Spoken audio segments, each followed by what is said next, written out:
I'd like to tell you about the strangest secret in the world. Some years ago, the late Nobel Prize-winning Dr. Albert Schweitzer was being interviewed in London, and a reporter asked him, "Doctor, what's wrong with men today?" And the great doctor was silent a moment, and then he said, "Men simply don't think." It's about this that I want to talk with you. We live today in a golden age. This is an era that man has looked forward to, dreamed of, and worked toward for thousands of years. But since it's here, we pretty well take it for granted. We in America are particularly fortunate to live in the richest land that ever existed on the face of the earth, a land of abundant opportunity for everyone. But do you know what happens? Well, let's take 100 men who start even at the age of 25. Do you have any idea what will happen to those men by the time they're 65? These 100 men who all start even at the age of 25 believe they're going to be successful. If you asked any one of these men if he wanted to be a success, he'd tell you he did. And you'd notice that he was eager toward life, that there was a certain sparkle to his eye, an erectness to his carriage, and life seemed like a pretty interesting adventure to him. But by the time they're 65, 1 will be rich. 4 will be financially independent. 5 will still be working. 54 will be broke. Now think a moment. Out of the 100, only 5 make the grade. Now why do so many fail? What has happened to the sparkle that was there when they were 25? What's become of the dreams, the hopes, the plans? And why is there such a large disparity between what these men intended to do and what they actually accomplished? When we say about 5% achieve success, we have to define success. And here's the best definition I've ever been able to find. Success is the progressive realization of a worthy ideal. If a man is working toward a predetermined goal and knows where he's going, that man is a success. If he's not doing that, he's a failure. Success is the progressive realization of a worthy ideal. Rollo May, the distinguished psychiatrist, wrote a wonderful book called Man's Search for Himself. And in this book he says, the opposite of courage in our society is not cowardice. It is conformity. And there you have the trouble today. It's conformity, people acting like everyone else without knowing why, without knowing where they're going. Now think of it. In America right now, there are over 18 million people 65 years of age and older. And most of them are broke. They're dependent on someone else for life's necessities. Now, we learn to read by the time we're 7. We learn to make a living by the time we're 25. Usually by that time, we're not only making a living, we're supporting a family. And yet by the time we're 65, we haven't learned how to become financially independent in the richest land that has ever been known. Why? We conform. And the trouble is that we're acting like the wrong percentage group, the 95 who don't succeed. Now, why do these people conform? Well, they really don't know. These people believe that their lives are shaped by circumstances, by things that happen to them, by exterior forces. They're outer-directed people. A survey was made one time that covered a lot of men, working men, and these men were asked, "Why do you work? Why do you get up in the morning?" 19 out of 20 had no idea. If you ask them, they'll say, well, everyone goes to work in the morning, and that's the reason they do it, because everyone else is doing it. Now let's get back to our definition of success. Who succeeds? The only person who succeeds is the person who is progressively realizing a worthy ideal. He's the person who says, I'm going to become this, and then begins to work toward that goal. I'll tell you who the successful people are. A success is the school teacher who's teaching school because that's what he or she wants to do. The success is the woman who's a wife and mother because she wanted to become a wife and mother and is doing a good job of it. The success is the man who runs the corner gas station because that was his dream. That's what he wanted to do. The success is the successful salesman who wants to become a top-notch salesman and grow and build with his organization. A success is anyone who is doing deliberately a predetermined job because that's what he decided to do deliberately. But only 1 out of 20 does that. That's why today there isn't really any competition unless we make it for ourselves. Instead of competing, all we have to do is create.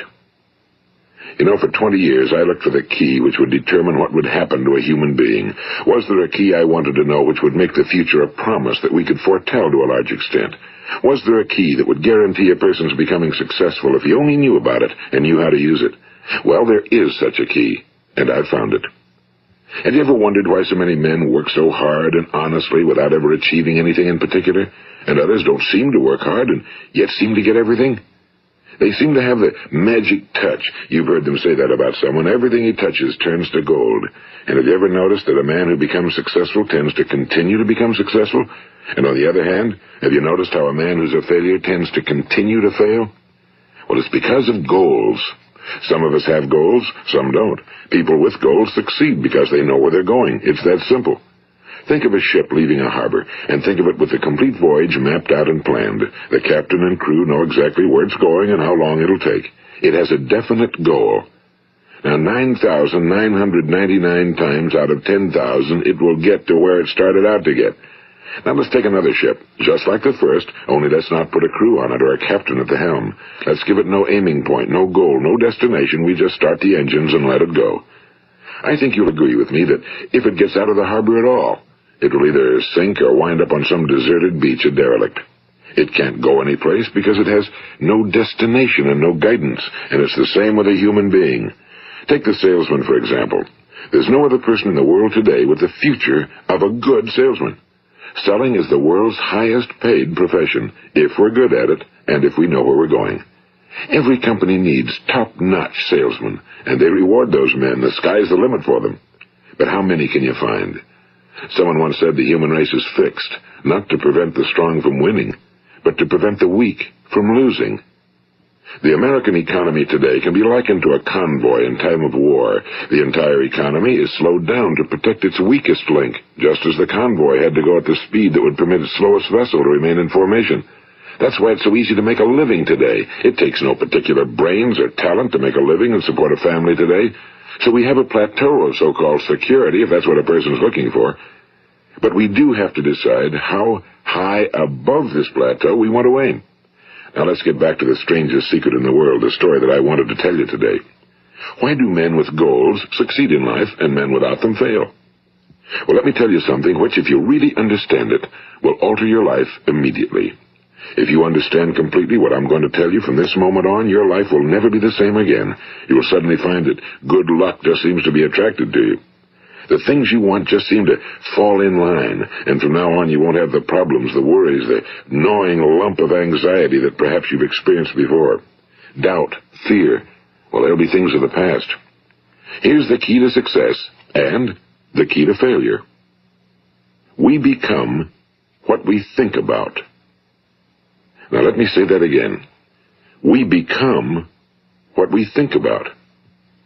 Throughout all history, the great wise men and teachers, philosophers and prophets have disagreed with one another on many different things. It's only on this one point that they are in complete and unanimous agreement. Listen to what Marcus Aurelius, the great Roman emperor, said. A man's life is what his thoughts make of it.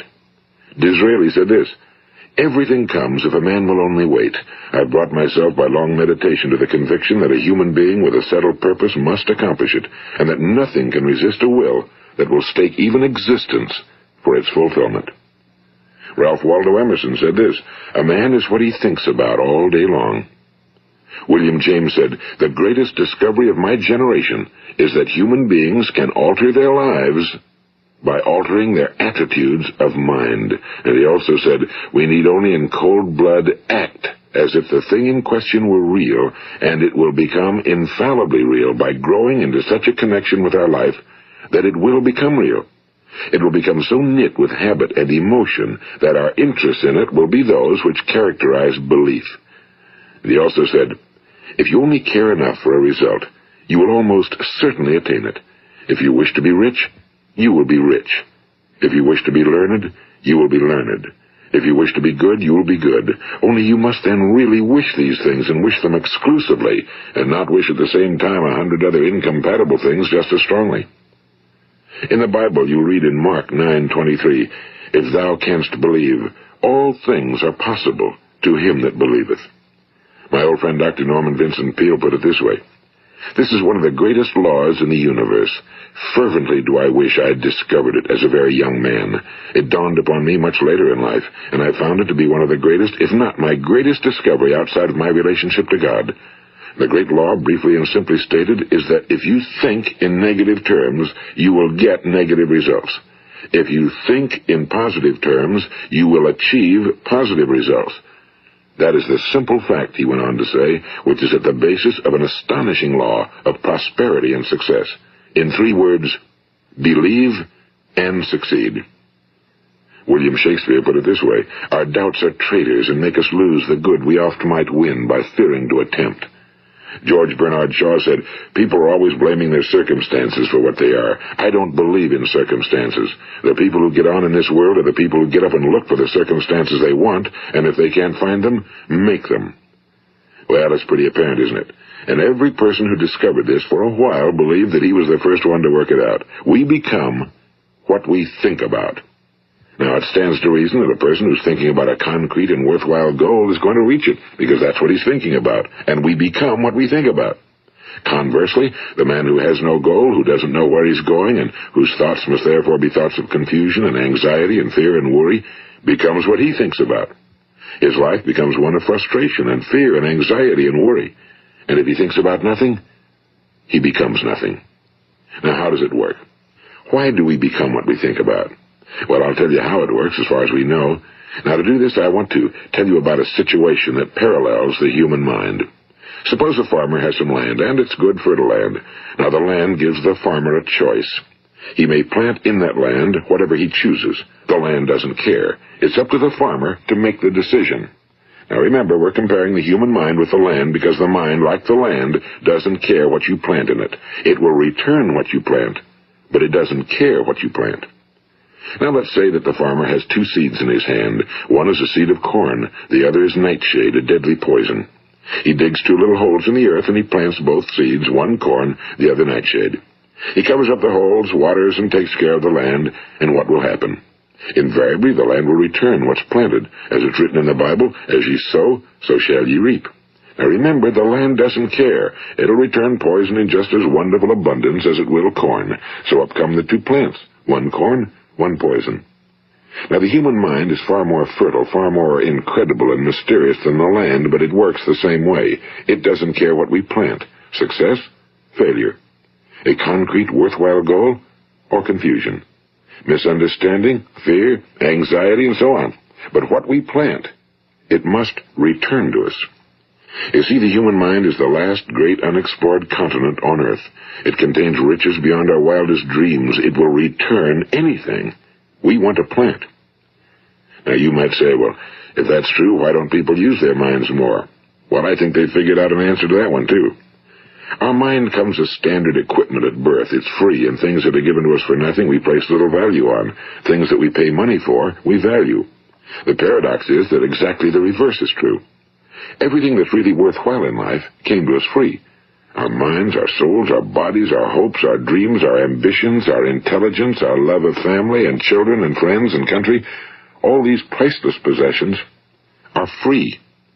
But the things that cost us money are actually very cheap and can be replaced at any time. A good man can be completely wiped out and make another fortune. He can do that several times. Even if our home burns down, we can rebuild it. But the things we got for nothing, we can never replace. The human mind isn't used because we take it for granted. Familiarity breeds contempt. It can do any kind of job we assign to it, but generally speaking, we use it for little jobs instead of big, important ones. Universities have proved that most of us are operating on about 10% or less of our abilities. So decide now, what is it you want? Plant your goal in your mind. It's the most important decision you'll ever make in your entire life. What is it you want? Do you want to be an outstanding salesman? A better worker at your particular job? Do you want to go places in your company? In your community? Do you want to get rich? All you've got to do is plant that seed in your mind, care for it, work steadily toward your goal, and it will become a reality. It not only will, there's no way that it cannot. You see, that's a law, like the laws of Sir Isaac Newton, the laws of gravity. If you get on top of a building and jump off, you'll always go down. You'll never go up, and it's the same with all the other laws of nature. They always work. They're inflexible. Think about your goal in a relaxed, positive way. Picture yourself in your mind's eye as having already achieved this goal. See yourself doing the things you will be doing when you've reached your goal.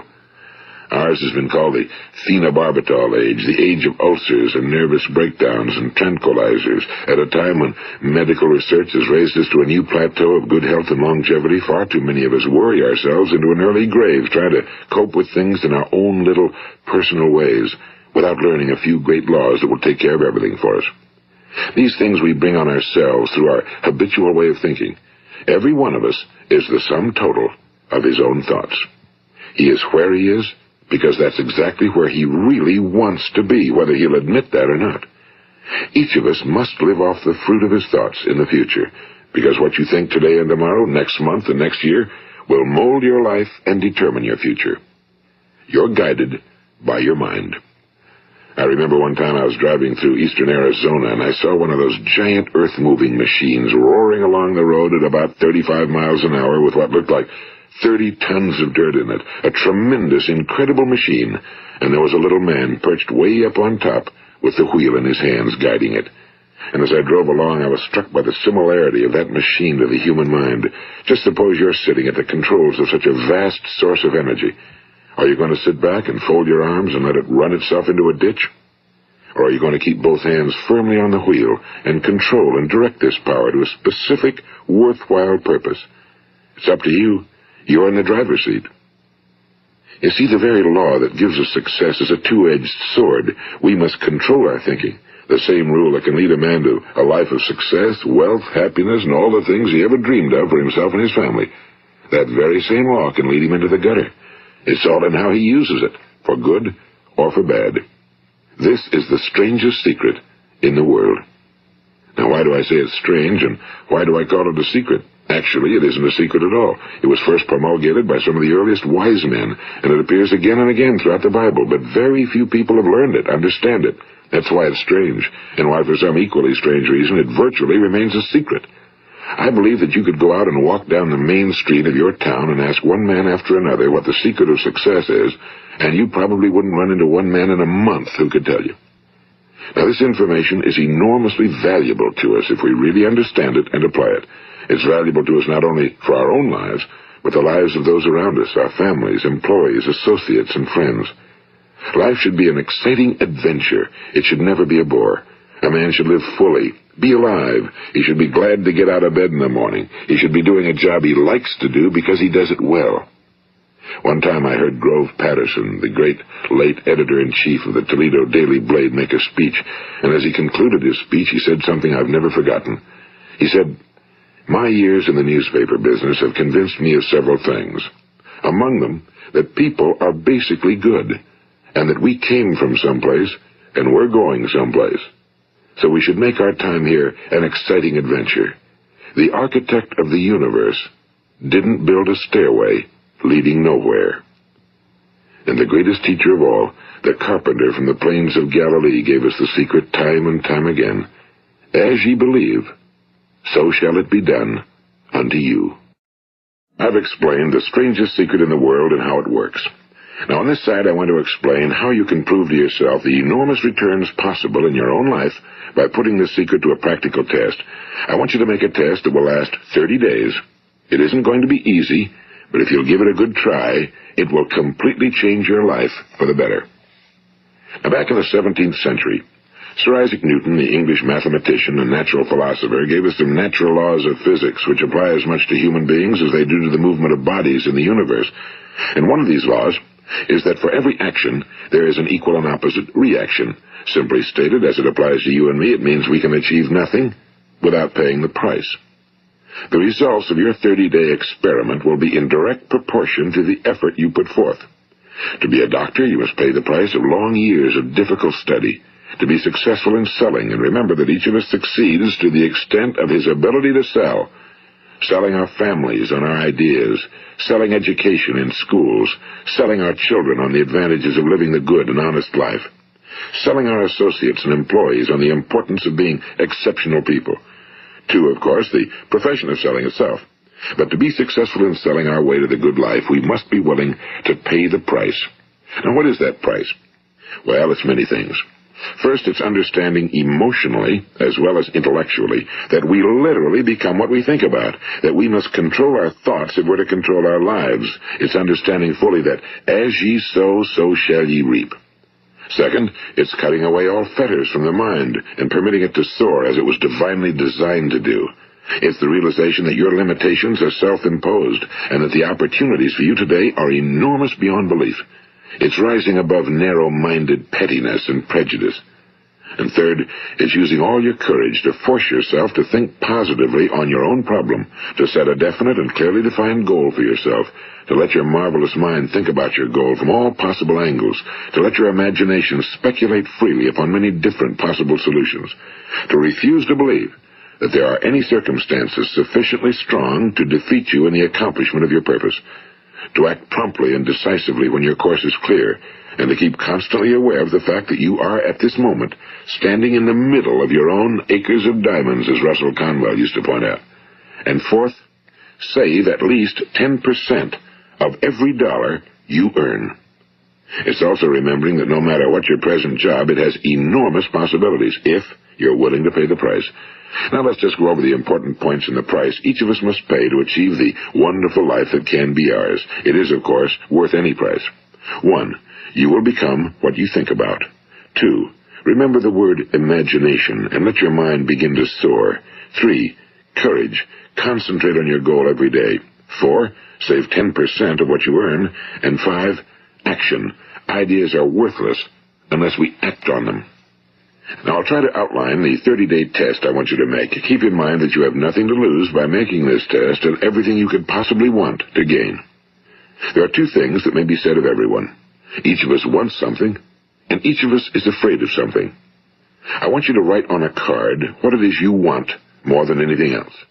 It may be more money. Perhaps you'd like to double your income or make a specific amount of money. It may be a beautiful home. It may be success at your job. It may be a particular position in life. It could be a more harmonious family. Each of us wants something.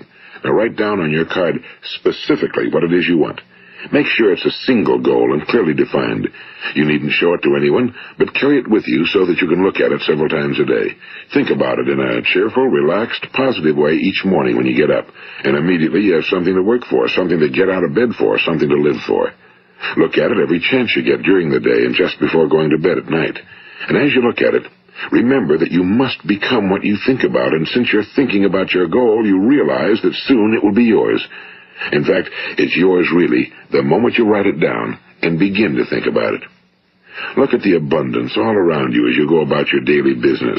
You have as much right to this abundance as any other living creature. It's yours for the asking.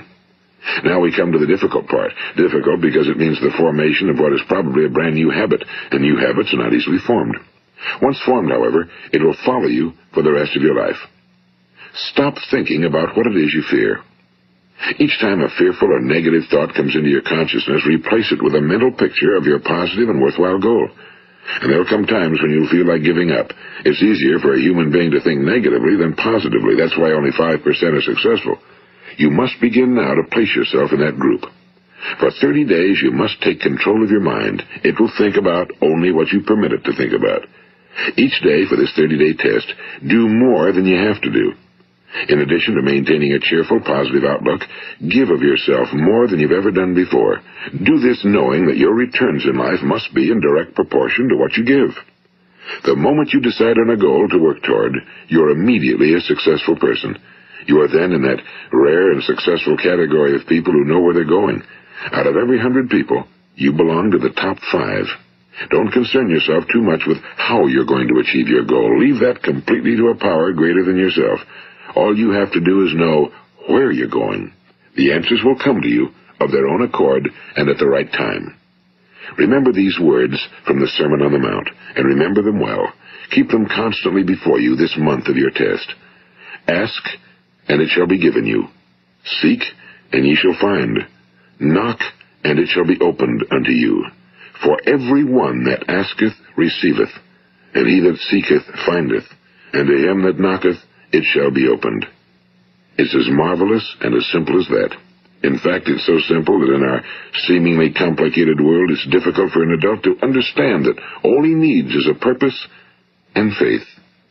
For 30 days, Do your very best.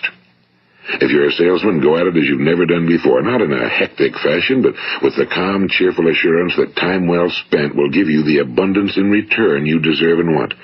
If you're a homemaker, devote your 30-day test to completely giving of yourself without thinking about receiving anything in return, and you'll be amazed at the difference it makes in your life.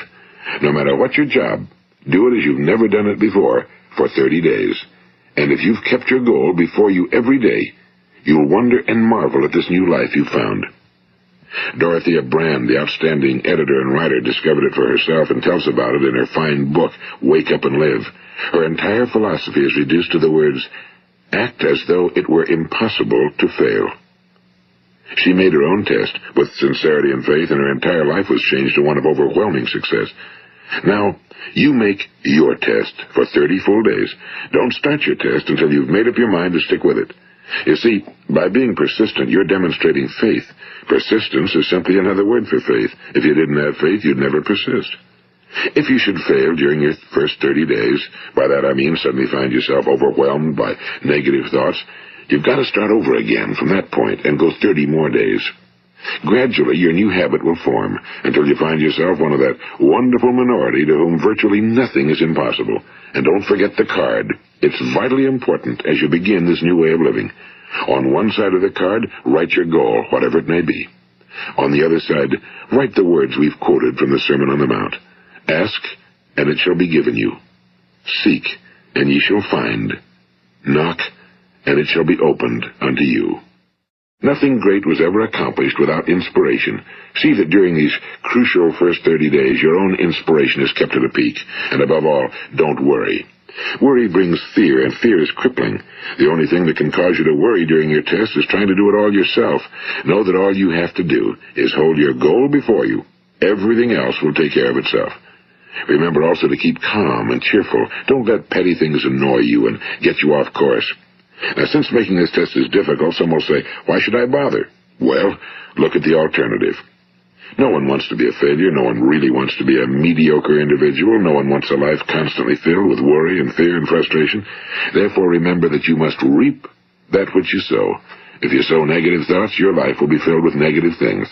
If you sow positive thoughts, your life will be cheerful, successful, and positive.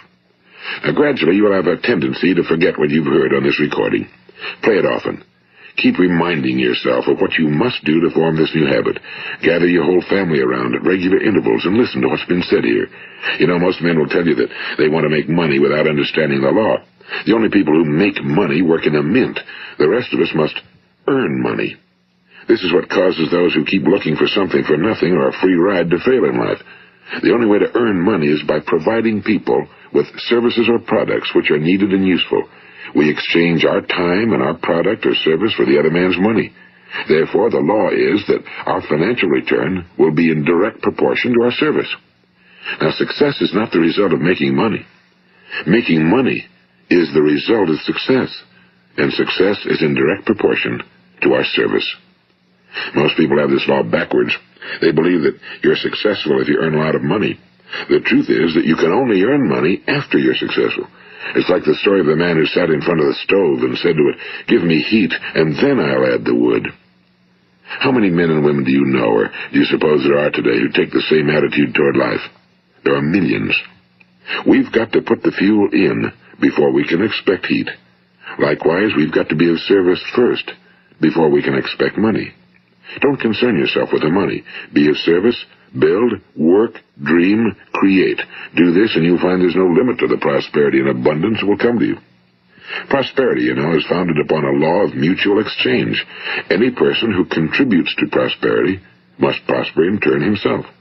Sometimes the return will not come from those you serve, but it must come to you from someplace, because that's the law. For every action, there is an equal and opposite reaction. As you go daily through your 30-day test period, remember that your success will always be measured by the quality and quantity of service you render, and money is a yardstick for measuring this service. No man can get rich himself unless he enriches others. Now, there are no exceptions to a law. You can drive down any street in America and from your car estimate the service that's being rendered by the people living on that street. Had you ever thought of this yardstick before? It's interesting. Some, like ministers and priests and other devoted people, measure their returns in the realm of the spiritual, but again, their returns are equal to their service. Once this law is fully understood, any thinking person can tell his own fortune. If he wants more, he must be of more service to those from whom he receives his return. If he wants less, he has only to reduce his service. This is the price you must pay for what you want. If you believe you can enrich yourself by deluding others, you can end only by deluding yourself. It may take some time, but just as surely as you breathe, you'll get back what you put out. Don't ever make the mistake of thinking you can avert this. It's impossible. The prisons and the streets where the lonely walk are filled with people who tried to make new laws just for themselves. We may avoid the laws of man for a while, but there are greater laws that cannot be broken. An outstanding medical doctor recently pointed out 6 steps that will help you realize success. 1. Set yourself a definite goal. 2. Quit running yourself down. 3. Stop thinking of all the reasons why you cannot be successful and instead think of all the reasons why you can. 4. Trace your attitudes back through your childhood and try to discover where you first got the idea you couldn't be successful, if that's the way you've been thinking. 5. Change the image you have of yourself by writing out a description of the person you would like to be. And 6. Act the part of the successful person you have decided to become. The doctor who wrote those words is a noted West Coast psychiatrist, Dr. David Harold Fink. Do what the experts since the dawn of recorded history have told you must do. Pay the price by becoming the person you want to become. It's not nearly as difficult as living unsuccessfully. Make your 30-day test, then repeat it again, and each time it will become more a part of you until you'll wonder how you could ever have lived any other way. Live this new way, and the floodgates of abundance will open and pour over you more riches than you may have dreamed existed. Money? Yes, lots of it. But what's more important, you'll have peace. You'll be in that wonderful minority who lead calm, cheerful, successful lives. Start today. You have nothing to lose, but you have a whole life to win. This is Earl Nightingale, and thank you.